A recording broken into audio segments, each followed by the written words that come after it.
thoughts of death and dying. So suicidal ideation is also something that happens in kids.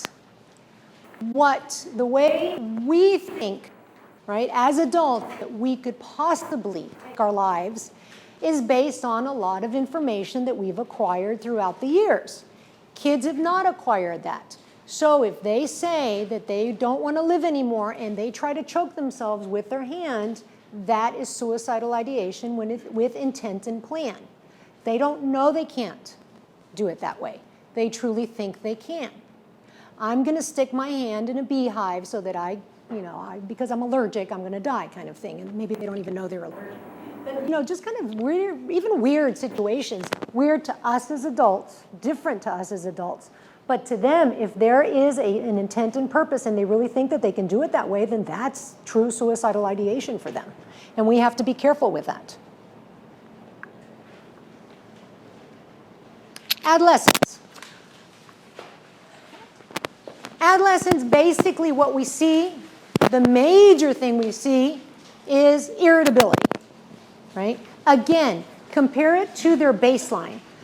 Pretty much a person that they have their ups and downs, but overall is not too irritable, get angry every once in a while. If it's a girl every month, you'll notice that she's irritable. Irritability, and by the way, just because I make that comment doesn't mean guys don't cycle off.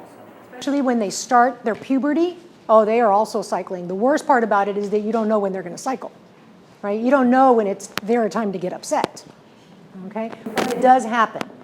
So adolescence, irritability, hopelessness, and boredom. Yes? What's the age range for adolescents? That's what I was expecting. Usually we say 12, 13 and up, right? But I use 11, 10. Sometimes already have kind of the adolescent flair to them or feel to them, just because of the way they're interacting. Also, we have seen as time has gone by that girls get their periods even sooner, so their hormones are kicking in faster with the boys as well. There was a time when girls would get their periods for the first time when they were 15 years old. Now it's 10, 11, 12. So things change. Reproductive age is they've gotten younger. Scary. Okay. So social withdrawal as well, isolation. Now remember, very important in teenagers. We mentioned it in kids. Do things to push people away. Teenagers are great at this, right? They are going to scare the bejeebers out of you, right? They will start dressing in black. They think they're trying to scare people away when actually they're getting more attention. But it's this thing in adolescence that you think one way, but they're really there kind of thing. Right? Confuses everyone. They're confused. Parents are confused. Everyone's confused. But they want to push people away. So they do things that they feel are going to push people away. Maybe not even, poor hygiene on purpose. Again, the way they dress. It's not always they want to make a rebellious statement. On the contrary, sometimes it's just they want to hide. They want to disappear. I just had a patient the other day say that she doesn't eat because she wants to disappear. She wants to be invisible. So it was incredible that she was even able to say that, but that's kind of where it comes from.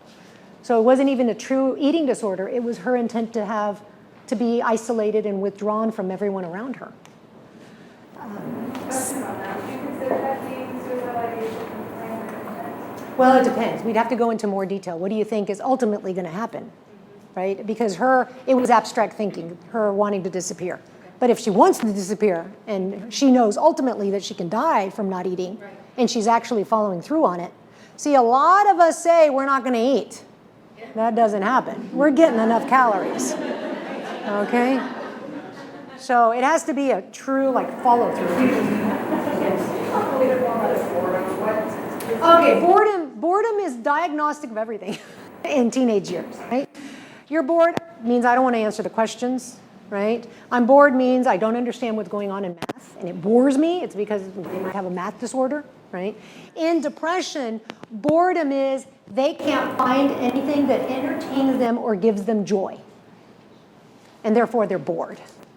But boredom it can be anything, but it's pretty much in all the criteria in my mind for kids and adolescents when they actually have a disorder of some type. ADHD, and these kiddos with ADHD, bored all the time. Okay, we talked about also sadness, not only because they want to move people away, but also because, yes, black clothes, the way they're drawing, if they used to draw before, music also has some level of attraction, some types of music, the colors and all that to kids when they change their mood. And again, this is when there's a change in mood, right? If you go to New York, everyone that's dressed in black is not depressed. That's just kind of part of the way people dress that way, right? Everyone here, you know, in the South, if you have nice colors on, brighter colors, that doesn't mean you're happy, right? You could be very depressed. So again, it means a change. You have to look for the changes in behaviors and moods and demonstration of your affect, of your mood. Lack of motivation. Again, a difference. You can have a kiddo that is just not motivated for school, day one. Right? They're not motivated for school, adolescence. Not a change. Right? That's a problem, but it's not a change. But if they do great in school and their grades are dipping, you have to look for something going on. You can't just say, oh, it's just a stage. That always kind of scares me. Oh, no, they're just going through, you know, they're teenagers. It's just a stage. Then why are you in my office? Right? Because the parent would like to feel like it's just a stage, but they know that it isn't, and that's why they're looking for help. Which it should be. It should be like that. Rebellious behavior, drugs, promiscuous sexual activity. I don't know how many times I've heard, you know, I just feel lonely. I want someone to love me. And unfortunately, I think nowadays we don't give enough of actual sex ed, right? We give, the education is based on this is what can happen. You do this, this is a result. You do this, you know, this is how it's going to affect your family. But then we don't talk about all this relationship stuff and the love. And so kids don't know that just because you have sex, people don't fall in love with you. Right? They don't have that connect. And we lack all that romantic stuff nowadays. Right? But that romantic stuff was important because it was based on relationships and kids just don't have it. So what do? They go out and try to find a relationship. And they have sex. Right? One night stands, and oh my gosh, they don't love me, they didn't call me back. Oops. Loss of appetite or binge eating. So food is something that's very, very much associated to moods. Doesn't always mean that when you eat a lot, it means that you're sad or anything like that. You might be a happy eater, right? You might be an anxious eater. But again, a change in that pattern. Yes? Oh, sleep disturbance. Okay, sleep disturbance. More sleep or less sleep, basically. Any. So it could be any type of sleep change as well. Okay. Just having a hard time sleeping A hard time sleeping, hard time getting to sleep. We call it initial insomnia and middle insomnia. So initial insomnia is when you have trouble getting to sleep, right? If initial insomnia was the only criteria for depression, and all adolescents would have depression, right? They can't get to sleep. They have too much stuff on their mind. Plus, we have text messaging, which is really easy to do under the covers, right? You don't need a computer to be on the internet. All you need to do is either have a phone that's connected to your data, right, to the data, whatever thingamajig, or your iPads also. So you can do a lot of stuff in a little area nowadays where your parents can't see you, right, where before it was more obvious. Okay, SIGI caps. I love these. These are acronyms that get you through exams and tests when you're a resident and a medical student and all that kind of stuff, but I think it's also important when you're a mental health professional because it kind of gives you the criteria, right? So SIGI caps are the criteria, the acronym for major depressive disorder. Okay, these are the things you're looking for. SIGI caps means S for sleep, the interest, guilt, energy changes, up and down energy, concentration changes. So that's when they start making bad grades because their concentration is affected. Appetite we talked about. Psychomotor activity means having more energy or less energy or moving slowly. Actually, that's an important one that I didn't mention. But psychomotor, you'll see a depressed teenager, right? A depressed teenager, they can start moving kind of slowly. They get up in the morning and then they start moving like this. You know, and you're thinking, hurry up, right? But they're not, and they might even have a smile on there, but they're just tired and kind of, you know, sluggish. When children are depressed, they tend to be more, because they're agitated, they tend to be more active. So, wow, he's getting kind of hyper. Now he's mad and hyper, or angry and hyper. Okay? So it's a little bit of a difference there. And of course, the suicidal ideation. Okay. I'm trying to not even mention too much about suicide. That's a whole hours and hours and hour topic as well. But it's something we need to assess. Primary thing we need to assess for when we're assessing any child that comes into the office for anything.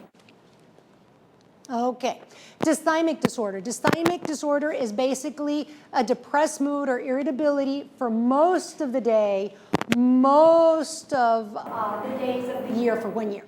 Okay, so it's grumpy old man, but in a kid and an adolescent version. Right? It's almost like their personality. You start saying it's their personality, right? Well, this shouldn't be a personality. So you need to do something about it. The problem with dysthymic disorder is it doesn't always affect your functioning. You can make really good grades and be a dysthymic kid. Were you going to say something? No, it just was connecting with requirements of the disorder With the effect, yes, that is one of the. This is one of the ones where it's difficult because when you notice in dysthymic disorder, it doesn't necessarily affect their functioning academically, but their peer interaction. Who wants to be around a negative individual, right? So they don't have a lot of friends, so it does affect their social functioning. But you have to look for it closely. And the problem with dysthymic disorder is that people, again, they start saying it's their personality. So you don't really look for help if a person has a sustained, you get, it's just him. He's just kind of a negative individual. Her, she's always kind of in a bad mood, right?